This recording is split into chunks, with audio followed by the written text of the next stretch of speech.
Have you ever heard of a country that doesn't officially exist? Imagine a place that's not recognized by the United Nations, where crossing the border feels like stepping into a parallel universe. It's a destination that sparks curiosity and confusion in equal measure. Transnistria is a narrow strip of land wedged between Moldova and Ukraine, with its own government, army, and even its own currency, the Transnistrian ruble. Yet, despite all these trappings of statehood, it's absent from most world maps and ignored by nearly every country on Earth. For most travelers, it's a blank spot, a mystery waiting to be unraveled. Walking its streets, you'll find yourself in a living museum of the Soviet Union. Here, time seems to have paused in the early 1990s. Soviet-era architecture dominates the skyline, and symbols of a bygone era are everywhere you look. My curiosity was piqued. What is it truly like to be there? What stories do the streets and people of Transnistria have to tell? I wanted to see beyond the headlines and rumors. The stories I'd heard spoke of stern soldiers, imposing Lenin statues, and a place frozen in time. But I wondered, what about the everyday lives behind these symbols? What about the warmth, humor, and resilience of the people who call this place home? The allure of Transnistria lies in its contradictions. It clings to Soviet symbols and nostalgia, yet its youth are plugged into the modern world, scrolling on smartphones and dreaming of futures beyond these borders. It's a place where the past and present collide in fascinating ways. It's a land caught between a past it won't let go and a future it can't quite reach. The old and the new stand side by side, crumbling Soviet infrastructure next to shiny new buildings, elderly residents sharing benches with ambitious students. So I packed my bags, ready to cross a border that's both real and imaginary. The journey ahead promised uncertainty, but also the thrill of discovery, of finding stories that rarely make the news. I wanted to meet the people, understand their pride and resilience, and witness a story still unfolding. Who are the Transnistrians, and what does home mean to them in a place the world refuses to acknowledge? Join me as we explore the captivating world of Transnistria, a land of paradoxes, hidden histories, and unforgettable encounters. The adventure begins with a bus ride from Chisinau, Moldova's capital, a city that hums with the energy of daily life and the quiet anticipation of journeys yet to come. As you board the bus, you join a mix of locals and travelers, each with their own reasons for heading east, some returning home, others chasing curiosity. The bus winds its way through rolling hills and sleepy villages, where time seems to slow down. Out the window, you catch glimpses of farmers tending fields, children playing near weathered fences, and the gentle rhythm of rural life unfolding under wide open skies. Eventually, the landscape shifts as you approach a border that's invisible on most maps. Just a checkpoint manned by soldiers in Cold War-era uniforms, their presence both imposing and strangely anachronistic. The air grows tense and the bus falls silent. As the bus halts, a guard in crisp green uniform boards, moving methodically down the aisle, scanning passports and faces with practiced efficiency. The process is brisk, but every glance feels loaded with unspoken questions. Your heart races, a mix of excitement and anxiety. But for the locals, this is just another day, another crossing. They barely look up from their phones or conversations, accustomed to the ritual. The key to entry is the migration card, a simple slip of paper, stamped and handed over with little fanfare. Yet it holds the power to grant you access to a place few outsiders ever see. No visa is needed for most visitors, but you're told to keep the card safe at all costs. Lose it, and leaving could become a challenge. It's a small but crucial token for your journey. Once the formalities are complete, the barrier lifts with a mechanical groan, and the bus rolls forward. In that moment, you cross into a country the world officially says doesn't exist, a place shrouded in mystery and contradiction. The change is instant and unmistakable. Cyrillic signs replace Romanian, and the architecture shifts to a more austere Soviet style. The atmosphere feels heavier, as if you've stepped back in time. The journey from the border to Tiraspol, the self-declared capital, feels surreal, as if you're traveling through a portal into another dimension, where the rules and rhythms of life are subtly yet profoundly different. Wide plains stretch endlessly ahead, dotted with the occasional collective farm or abandoned factory. With every passing kilometer, the sense of crossing into a different world deepens, and you realize you're witnessing a living relic of the past. What began as an ordinary bus ride has transformed into an extraordinary expedition. Fellow travelers gaze out the windows in awe, quietly absorbing the strangeness and beauty of this unrecognized land. The surreal feeling lingers as you arrive in Tiraspol, a city that's both familiar and utterly foreign, where Soviet monuments stand beside modern cafes, and daily life unfolds in a parallel reality.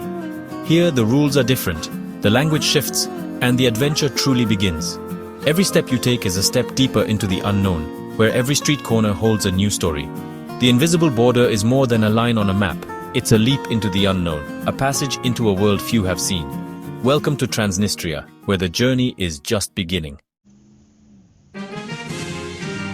Arriving in Tiraspol is like stepping onto a Soviet film set.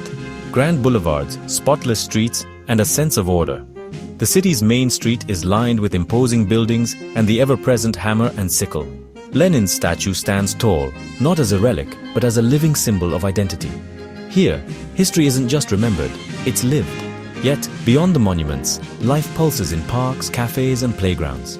Old men play chess, families stroll, and young people gather over coffee. Tiraspol is a city of contrasts. Soviet nostalgia meets modern life. The past is woven into daily routines, but there's a surprising peace and community spirit. The city feels both weighty and tranquil. A Soviet dream surviving in the 21st century. It's a place where history and humanity coexist in every stone and smile. Just a trolley bus ride from Tiraspol, Benderi reveals a more melancholic side of Transnistria. Its grand railway station, built in Stalinist style, now stands mostly empty. A palace for trains that rarely come.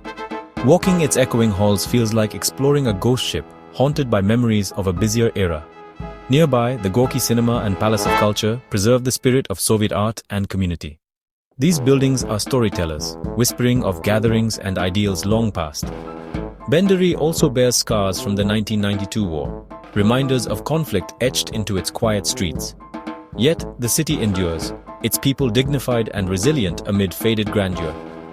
Benderi is a place of beauty and sadness, where history's weight is palpable. To understand Transnistria, you must walk these silent halls and feel the spirit that persists. Transnistria's currency, the ruble, is unique, unrecognized outside its borders, yet essential to daily life here. Unlike any other, it's a symbol of the region's independence and resilience, a quiet statement of identity in every transaction. The ruble features playful plastic coins in bright colors and unusual shapes, making even small change feel like a novelty. These coins are a curiosity for visitors and a point of pride for locals, reflecting the creativity and resourcefulness of the people. Exchanging your money is the first step to understanding life here. The process is straightforward, but it's also a small ritual that marks your entry into a parallel world, one with its own rules and rhythms. The notes themselves are more than just currency. They're souvenirs, each bill decorated with local symbols and history, tokens of a nation quietly asserting its existence. The real experience begins at the local markets, especially Tiraspol's Green Market, a vibrant hub where the city's energy comes alive. Here, stalls overflow with fresh produce, homemade wine, and an abundance of local flavors.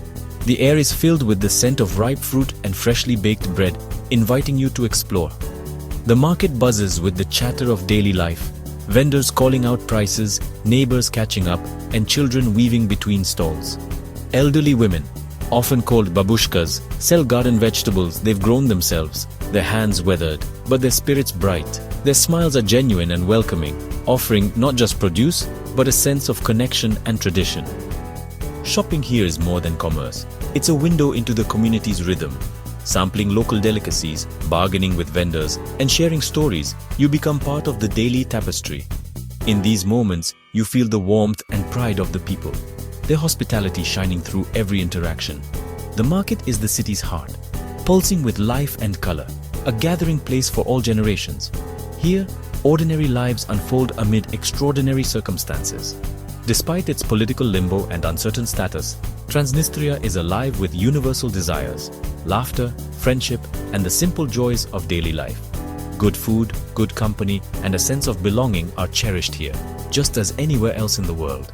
The market reminds you, this is a place of real people, living real lives, far beyond the headlines or political debates. The true treasure of Transnistria is its people. Contrary to warnings, I found warmth, generosity, and curiosity everywhere. In markets and cafes, locals were eager to share their stories and practice English. Visiting a family-run house museum like Casa Karaman offers a glimpse into traditions and daily life. Sharing a home-cooked meal, barriers of language and culture faded away. Around the table, we talked of family, hopes, and the future, reminding me of our shared humanity. Transnistrians are proud of their identity, celebrating community and resilience. Despite political limbo, they've built a peaceful, functional society. It's their spirit and warmth that linger long after you leave. Visiting Transnistria requires some preparation, but it's less daunting than you'd think. Approach with respect and curiosity. Despite travel warnings, I found it remarkably safe and orderly. The main rule: don't photograph government or military sites without permission. A local guide can help you navigate etiquette and avoid missteps. Tiraspol and Benderi are easily explored by trolleybus. Marshrutkas and taxis cover longer distances. Keep your migration card handy. It's essential for exiting. If you stay longer, register with immigration in Tiraspol. The best advice: embrace the experience, try local food, and connect with people. Transnistrians are welcoming and proud. Show interest, and you'll be rewarded with rich memories. This isn't a place for checklists, but for immersion in a unique rhythm of life. Transnistria may seem frozen in time, but change is in the air. Moldova's push toward the EU and events in Ukraine are reshaping the region's future. Reliant on Russia, Transnistria now faces uncertainty as new customs rules and economic pressures take hold. The older generation clings to Soviet nostalgia, while the youth look outward, learning English and dreaming of new opportunities.